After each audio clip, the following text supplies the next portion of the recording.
So I'll introduce myself and I'll tell you a little bit about me, and I'll tell you a little bit about the sort of experience that I've had with some other groups of high school students who are sort of at the same level as you in terms of grades and stuff like that. And the theme of my talk, is Dare to Fail. So, and we'll talk about what does that mean? What does it mean to dare? What does it mean to fail? So, I was born here. I can tell that some of you were, and some of you weren't, probably.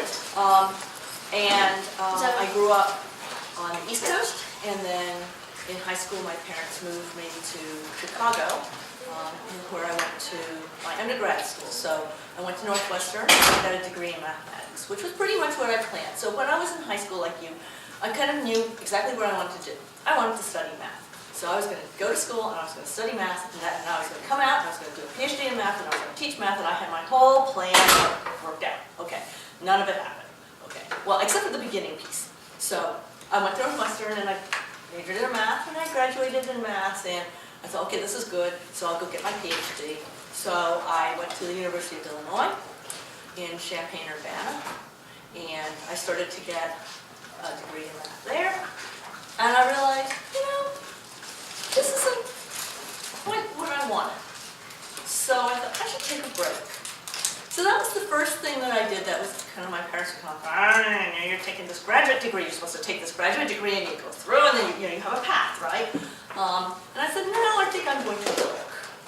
So I got a job at Los Alamos. Does anyone here know what Los Alamos is? Really? Yeah, you know what Los Alamos is. So tell me, what's Los? The Atomic Bomb Project, and like all the famous scientists who were really smart project. Right. So Los Alamos is in New Mexico. It's in this isolated area in the north of New Mexico, and it's where they developed the atomic bomb. By the time I got there, it was way later. I'm not that old, and so when I got there, they were doing a lot of defense work. So this is also history to you, but not to me. So when there was this president, President Reagan, he had this whole program called Star Wars, which was about building this missile defense system that would create this bubble over the U.S. And so anything that came in, we'd be able to shoot it out of the sky. And basically, I worked on Star Wars. So I got to Los Alamos, and I started to work on trying to determine how quickly neutron beams will disperse when there's no air, right? So when they get above the atmosphere. And so it was applied physics with a lot of math thrown in and a lot of computer science. And I did that for about a year and a half, and I really enjoyed that. But the whole time I was at Los Alamos, I would go to math seminar, because I was going to go back to math, right? Let's get the theme here. And so I would go to math seminar, and there would be these really, really bright math students, maybe a year or two ahead of me. And they were there, they were doing their postdocs, and they were giving seminars, and I would go and I would listen to these seminars, and then we would go afterwards and have coffee and cookies and tea and stuff like that, and they would all stand around talking about how they couldn't get jobs as mathematicians, because there were no jobs for mathematicians in the 70s.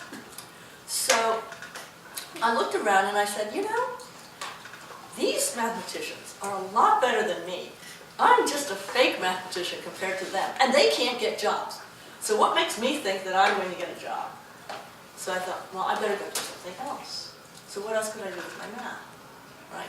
So I'd grown up in a family full of scientists, and anything. So I started reading, and I discovered this thing called the MBA. And I said, oh, I could do accounting or finance or something with my math. I'll go get an MBA. At this point, my parents were like, what? Right? This is not right. We are all scientists. What are you doing? So I sort of blindly applied to a bunch of different business schools. I knew some of the top names, and so I thought, I'll just apply to a bunch of them and I'll see. And if I get in one of them, I'll go. And if I won't, then maybe I'll go teach math in high school or something. Because I'm not going to get a math degree, PhD, for nothing. Okay? So I said, okay, fine, I'll do that. So I applied to a bunch of them, and lo and behold, I got into Wharton, which is the University of Pennsylvania. which is one of the top MBA schools. Okay. So I went, and I got an MBA. And at the same time that I got an MBA, I started doing a PhD in finance. And I finished my PhD at Stanford, which is sort of how I ended up on the West Coast. But in the meantime, I had sort of boomeranged all over the world. So I ended up getting a PhD in finance. And then I was sort of back on this track, right? So you get a PhD in finance, you go to a business school, you teach, you get tenure, etc., right? So that's what I started to do. So I got a position at Columbia University in New York, and I started to teach finance there. And then I discovered that it really wasn't as fun as I wanted it to be. I really liked the teaching, but you know, there's this thing, which if any of you end up in academics, you should always remember, and that is that the politics is always worst when it counts the least. So by the time I got to Columbia, it was a cesspool of politics, and I didn't like it. And so I thought, well, I should try to get a position somewhere else. Okay, so, and a little bit of context. So I got married while I was in grad school.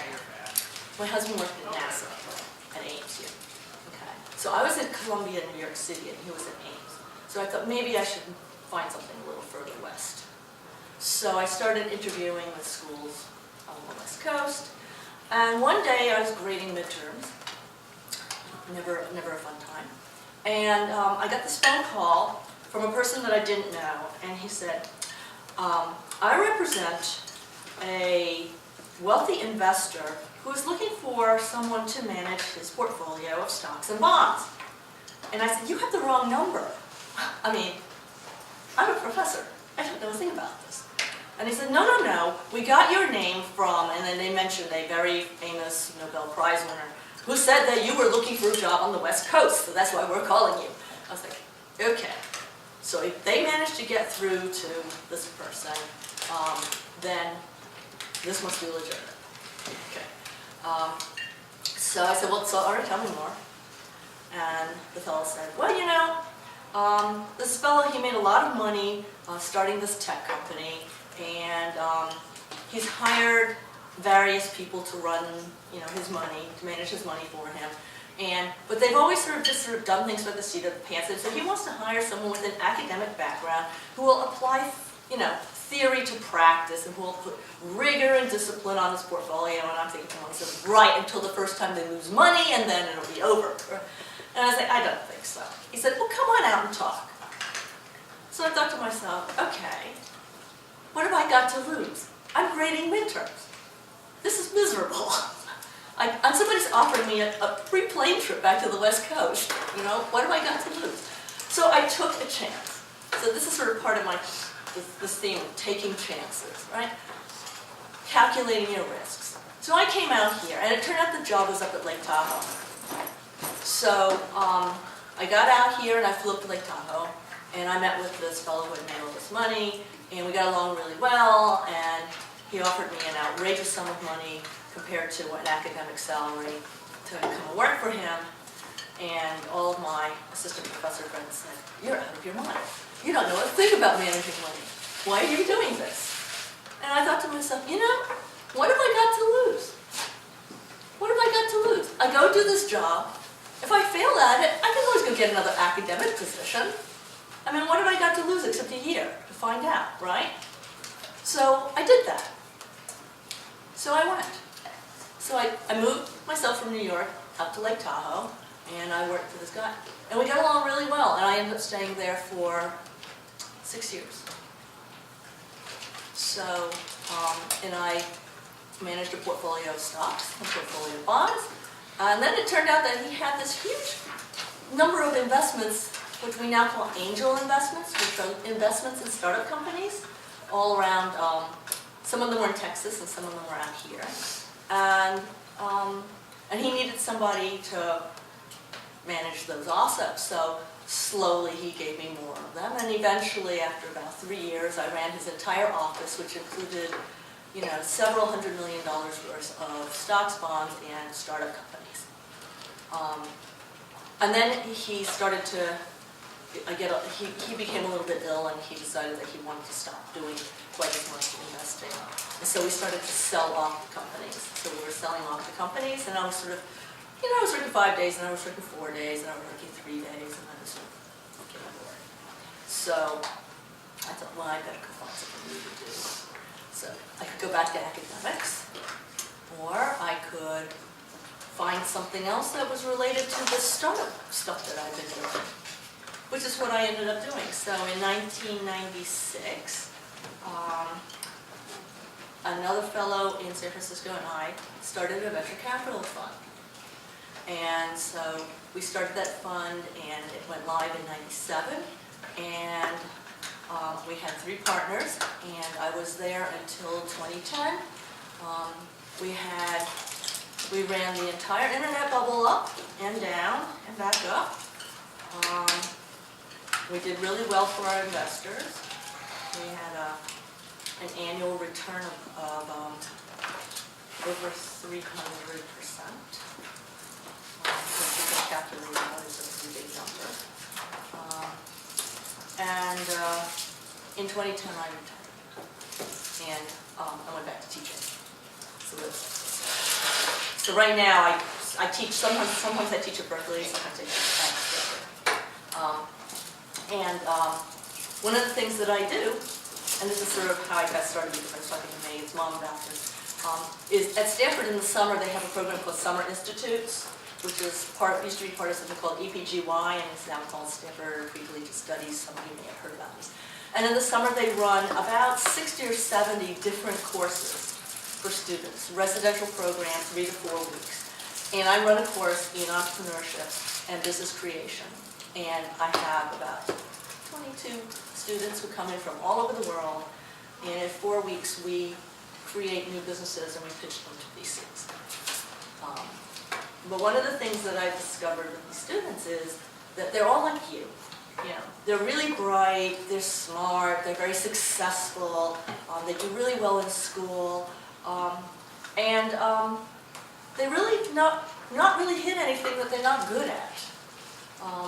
And so when they show up, one of the things that I do with them is I introduce them to lots of successful entrepreneurs.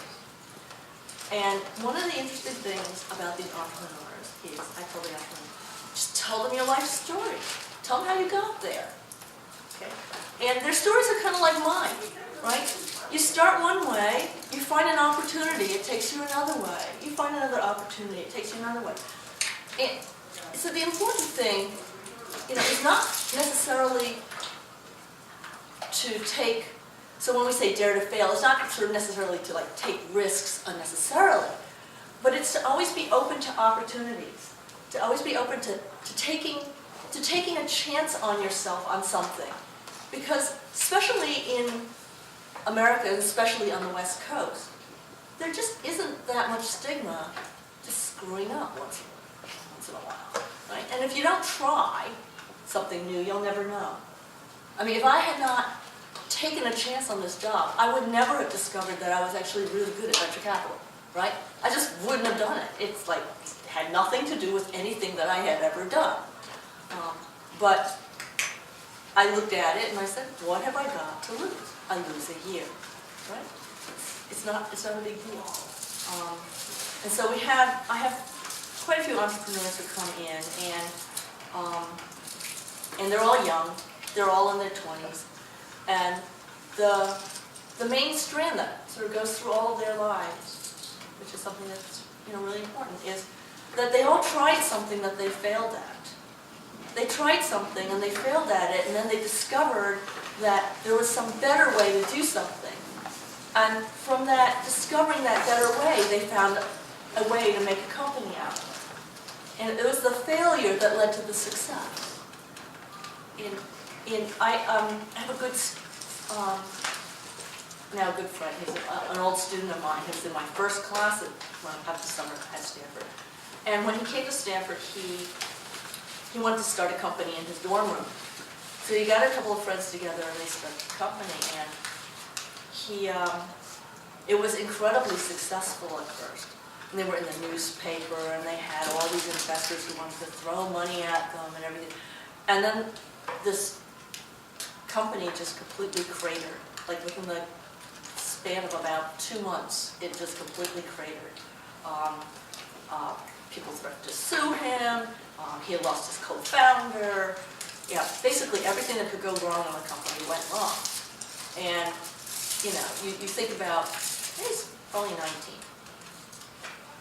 But did he stop? No. He said, okay. So I've learned that before I start a company, I should make sure that I have satisfied these legal requirements, okay? And I should make sure that the people that I bring on board really want to do the same thing that I want to do. Right? And then he went and reconstituted another group, and then he started another company. Okay? And so he learned from it.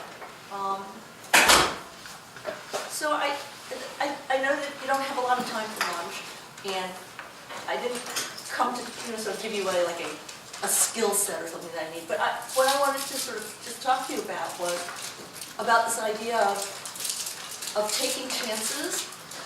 When you have opportunities to try new things, go and do them, even if they don't think that they match what you want to do. So I was talking to a student last week, and he's an engineering student, right? And he's been offered this opportunity this summer to go to China just to study the language, right? Which has nothing to do with being an engineering student.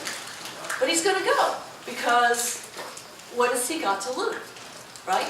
So he might not take 1 or 2 courses this summer, but he'll come back with some basic fluency in a language that he never thought he would have an opportunity to learn, right? So when you see things out there, you want to grab at them and not think too much about whether or not they're taking you off the path that you started with. Because chances are you're not going to end up where you think whatever you think you're going to do now, chances are 20 years from now you won't be there, right? Especially now in the U.S., right? No one stays in a job for long. Everyone moves around, and they go laterally, they go vertically. So sometimes they stay in the same area, or they stay in the same company, but they change into a new specialty, and then they move out to another company, and they're in that specialty, and they move, and so, or you're doing research in one area, and then all of a sudden that research, connects with something else, and you're off in some other direction that you never thought you would be in. So think about options. Think about, having just whatever you can see out there. So, if you're surfing the internet looking for stuff to do in the summer, try something new. Try something different. Maybe not this summer, maybe it's too late, maybe next summer. Especially if you're juniors, next summer you're graduating seniors. Spend the summer doing something that you never thought you'd want to do. Because there's no loss to it. It's not like you have to put it on a recommendation, an application or something like that. Take the summer to try something that maybe you'll fail at, but you learned something that way. It's like, hey, I'm not good at this kind of stuff. I would never have known if I hadn't tried this. So I better stay away from this in the future. Questions? Everybody's staring at me like, yeah. It's a neutron beam you were talking about. Before you said you were doing research on neutron beams? Yes. What is that? What's a neutron beam? Okay, so, usually if you have light beams, right, they're not made out of neutrons. So you know what a neutron is? Okay, right. So they're usually, you have proton beams, okay, you have electron beams. Okay, so when they were developing this missile defense system, they wanted to use neutron beams, and so basically you use like an accelerator, and you accelerate particles, and then you're pulling the neutrons off of them in very intense quantities, and the energy from the neutrons is going to shoot them out in a beam. Okay, but as the energy as it starts to lose energy, it sort of disperses. Right, so you no longer have this focused beam, you start to have this sort of dispersed beam. So one of the things that we were worried about when we were setting up these missile defense systems was that if the beam became too dispersed, then it wouldn't destroy anything, right? You couldn't focus it on whatever it was you were trying to destroy, like the incoming missile. So we were basically doing lots of very fancy computational mathematics. Okay. Anything else? Is that it? Oh, wow, okay. Well, thanks for letting me come in. Gunn 高中留学生活摄制队，立足硅谷，聚焦我们身边的人和事，最鲜活地反映在美国的学习与生活现状。敬请关注、订阅、转发，锁定我们，获取第一手鲜活的留学资讯。